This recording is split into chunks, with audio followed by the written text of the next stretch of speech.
വില്ലിന്റെ ഫോമുമായിട്ട് ബന്ധപ്പെട്ട് ആർക്കെങ്കിലും സംശയം ഉണ്ടെങ്കിൽ എന്നുള്ളതുകൊണ്ട് വില്ലിന്റെ ഫോമില് നമ്പർ 1 എന്ന് പറയുന്നത് is this A mirror or single will എന്ന് ചോദിക്കുന്നുണ്ട്. അപ്പം ഹസ്ബൻഡും വൈഫും ആണെങ്കിൽ മിറർ വില്ലാണ് എഴുതുന്നത്. കല്യാണം കഴിക്കാത്തവരോ ഡൈവേഴ്സ് ആയിട്ടുള്ളവരോ ആണെങ്കിൽ സിംഗിൾ വില്ലാണ് എഴുതുന്നത്. അപ്പൊ അവരുടെ റിക്വയർമെന്റ്. നമ്പർ 2, മെയിൽ ഫീമെയിൽ പേര് ഡേറ്റ് എന്നുള്ളതും അഡ്രസ്സ്, പിന്നെ അവരുടെ ഡേറ്റ് ഓഫ് ബർത്ത്, അവരുടെ കോൺടാക്ട് ഡീറ്റെയിൽസ്, ഇമെയിൽ ID എല്ലാം മെൻഷൻ ചെയ്യാം. Number 6, what positions do you own എന്നുള്ളത് സാധാരണഗതിയിൽ നമ്മളിപ്പോൾ വീടുള്ളവരാണ് ഓൾ മോർഗേജസ് എന്ന് എഴുതണം. Number 1. Number 2, all UK bank accounts. Number 3, all movable and immovable assets എന്ന് പറഞ്ഞാൽ അവരുടെ വീട്ടിലെ വില കൂടിയ വണ്ടി സാധനങ്ങളെല്ലാം അതിനകത്ത് വരും. നമ്പർ 4, അവരുടെ പെൻഷൻ ആയിരിക്കും.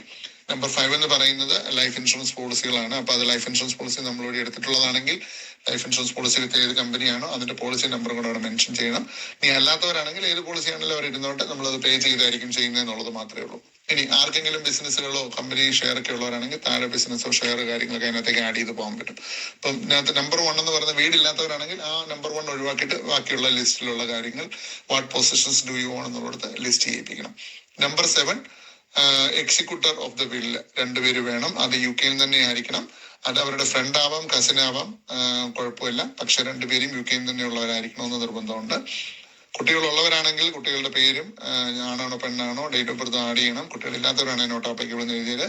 അതുപോലെ കുട്ടികളില്ലാത്തവരാണെങ്കിൽ ലോക്കൽ ഗാർഡിയന്റെ ആവശ്യമില്ല. കുട്ടികളുള്ളവരാണ് 18 വയസ്സിൽ താഴെയുള്ള പിള്ളേരാണെങ്കിൽ മെയിൻ ഗാർഡിയൻ എന്ന് പറയുന്ന ആൾ UK തന്നെ ആയിരിക്കണം.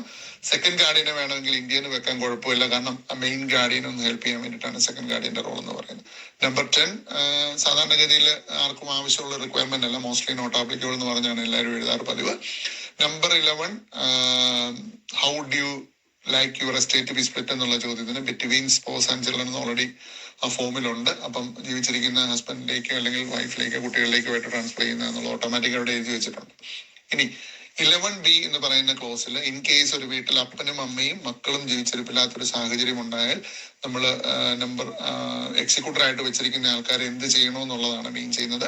ഇപ്പൊ ലൈക്ക് എൻ എക്സാമ്പിൾ, ഒരു വീട്ടിൽ ഇപ്പൊ ഹസ്ബൻഡിന്റെ ഫാമിലിക്ക് ആണെങ്കിൽ 50% ടു ഹസ്ബൻഡിന്റെ ഫാമിലി ആൾക്കാർ ആർക്കെയാണ് അവരുടെ പേര്, അല്ലെ 50% വൈഫിന്റെ ഫാമിലിയാണ് അങ്ങനെ. അപ്പൊ നമ്മൾ അവർക്ക് ആ ചോയ്സ് കൊടുക്കുക. ഇപ്പൊ 10% വെച്ച് 10 പേർക്ക് വേണമെങ്കിൽ ഷെയർ ചെയ്യാം, 25% വെച്ച് 4 പേർക്ക് ഷെയർ ചെയ്യാം, 50% വെച്ച് 2 പേർക്ക് ഷെയർ ചെയ്യാം. അതല്ല 100% ഒരാൾക്ക് മാത്രമായിട്ട് വേണമെങ്കിൽ അവർക്ക് കൊടുക്കാം. ചാരിറ്റി ആണ്, ചാരിറ്റി മെൻഷൻ ചെയ്യാം, നോ പ്രോബ്ലം.